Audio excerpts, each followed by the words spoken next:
Exodus 21. These are the decisions that you will set before them. If you buy a Hebrew servant, he is to serve you for 6 years. But in the 7th year he will go out free without paying anything. If he came in by himself, he will go out by himself. If he had a wife when he came in, then his wife will go out with him. If his master gave him a wife and she bore sons or daughters, the wife and the children will belong to her master, and he will go out by himself. But if the servant should declare, I love my master, my wife, and my children, I will not go out free, then his master must bring him to the judges, and he will bring him to the door or the doorposts, and his master will pierce his ear with an awl, and he shall serve him forever. If a man sells his daughter as a female servant, she will not go out as the male servants do. If she does not please her master, who has designated her for himself, then he must let her be redeemed. He has no right to sell her to a foreign nation, because he has dealt deceitfully with her.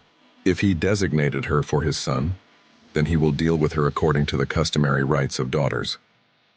If he takes another wife, he must not diminish the first one's food, her clothing, or her marital rights. If he does not provide her with these 3 things, then she will go out free without paying money. Whoever strikes someone so that he dies must surely be put to death. But if he does not do it with premeditation, but it happens by accident, then I will appoint for you a place where he may flee.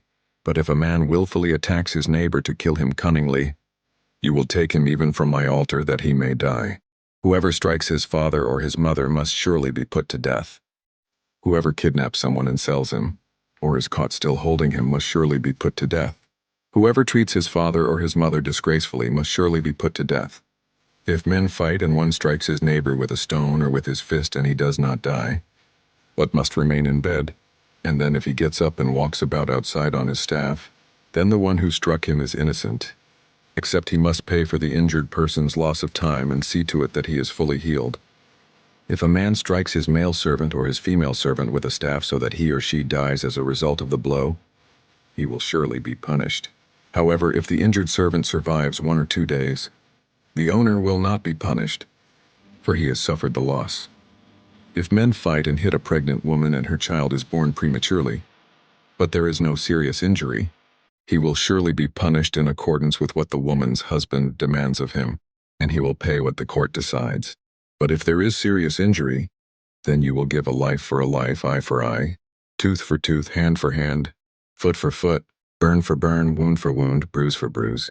If a man strikes the eye of his male servant or his female servant so that he destroys it, he will let the servant go free as compensation for the eye.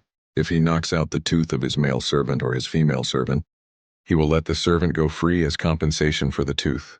If an ox gores a man or a woman so that either dies, then the ox must surely be stoned and its flesh must not be eaten, but the owner of the ox will be acquitted. But if the ox had the habit of goring and its owner was warned, and he did not take the necessary precautions, and then it killed a man or a woman, the ox must be stoned and the man must be put to death. If a ransom is set for him, then he must pay the redemption for his life according to whatever amount was set for him. If the ox gores a son or a daughter, the owner will be dealt with according to this rule. If the ox gores a male servant or a female servant, the owner must pay 30 shekels of silver, and the ox must be stoned. If a man opens a pit or if a man digs a pit and does not cover it, and an ox or a donkey falls into it, the owner of the pit must repay the loss. He must give money to its owner, and the dead animal will become his. If the ox of one man injures the ox of his neighbor so that it dies, then they will sell the live ox and divide its proceeds, and they will also divide the dead ox. Or if it is known that the ox had the habit of goring, and its owner did not take the necessary precautions, he must surely pay ox for ox, and the dead animal will become his.